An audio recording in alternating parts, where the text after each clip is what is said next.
Let's talk Bible prophecy, because the Bible is 25%, some say up to 30% prophecy.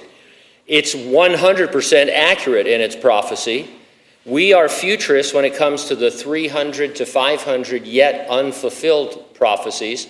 That means we believe they will be fulfilled in a literal sense, not an allegorical sense or a figurative sense.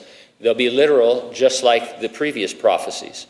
It makes sense that mankind would be moving in the direction that the prophecies predict. For example, in the book of the Revelation, we talk a lot about the global economic system that will be accessed by some sort of a mark in you or on you. We look around at our world today and you see multiple technologies that could be, I emphasize could, that could be the mark of the beast in terms of how you would conduct commerce on a global scale.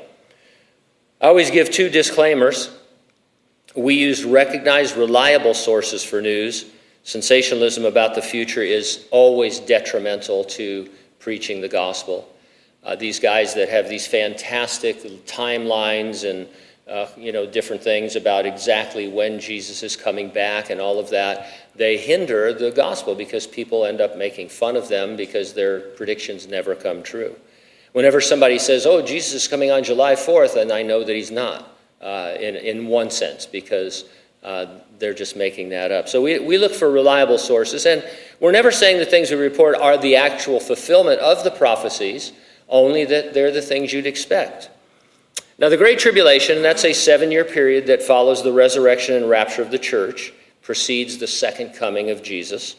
It has a lot of different names in the Bible. We like the name Jeremiah gave it. He called it the time of Jacob's trouble, Jacob meaning Israel, because it captures the sense of what the tribulation is really about, and that is for God to bring his chosen nation, Israel, to faith in his son, Jesus Christ. And we read at the end of the tribulation, all Israel will be saved. The government will be global, and it will be totalitarian. The Antichrist will be in charge. We therefore expect government would be moving in the direction of global totalitarian control of its citizens. Now, even a few years ago, you would have thought, well, that's never going to happen. For one thing, the United States is never going to go in that direction, right? We're never going to do that. And yet more and more you see a globalism infecting people. They want to have this global family and everybody be interconnected and all, and have like a consolidated leadership that is not sovereign to the nations, but different leadership. Along those lines, I read an article. It was titled, Obama suggests digital fingerprints to counter misinformation so we know what's true and what's not true. So here's a few excerpts from the article. The need for us, for the general public, I think, to be more discriminating consumers of news and information.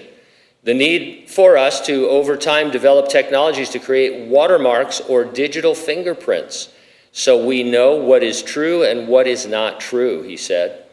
Obama went on to say that today many consumers are only viewing information from sources they are predisposed to agree with and will likely believe what they see. Obviously, we saw that during the vaccination stuff, so I'm concerned about it, added Obama, referring to the COVID vaccine. Now, the obvious problem with a digital fingerprint is who determines what is or isn't misinformation. Obama mentioned COVID, and regardless your stance on this, a lot of what was flagged as misinformation or disinformation later turned out to be true on both sides. And so he's talking about, maybe you'd be on Twitter or reading the newspaper or wherever you get your news from, and there would be some kind of a digital mark that said, certified true. Do they still do the Good Housekeeping seal of approval? Is that a thing? Does anybody know what I'm talking about? Do you remember the Good Housekeeping seal? Is that I don't know. I was meant to look it up, but you look at iPhone. The good, house of approval is given this and stuff, and so I can trust Good Housekeeping. And so what Obama is saying is that I'll put my thumbprint on it. I'll say, well, this is true, but this isn't true. Or Biden or whoever, Republican, Democrat, whoever happens to be the person. But isn't it just censorship? Is the government telling you what to believe and how to think? In a companion article, I learned that there is something called the Disinformation Governance Board. It's part of the Department of Homeland Security.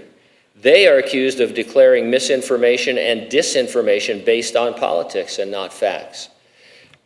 Government is moving towards totalitarian control by censorship. That's just what's happening. It's not a right-wing or a left-wing observation. It's just what is actually happening.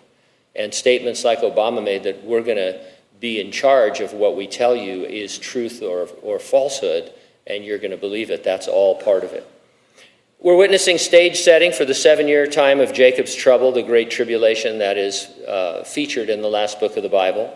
We're not going to be on earth during that terrible time of trouble because the Lord said that he would come and resurrect the dead in Christ and then rapture living believers, and we would be taken up into heaven with him while the tribulation happens on the earth. We're going to join him in heaven and then afterwards return with him as he sets up his kingdom. And so the real question is about the rapture. Are you ready to be raptured? If not, get ready and stay ready. Keep looking up. Ready or not, Jesus is coming.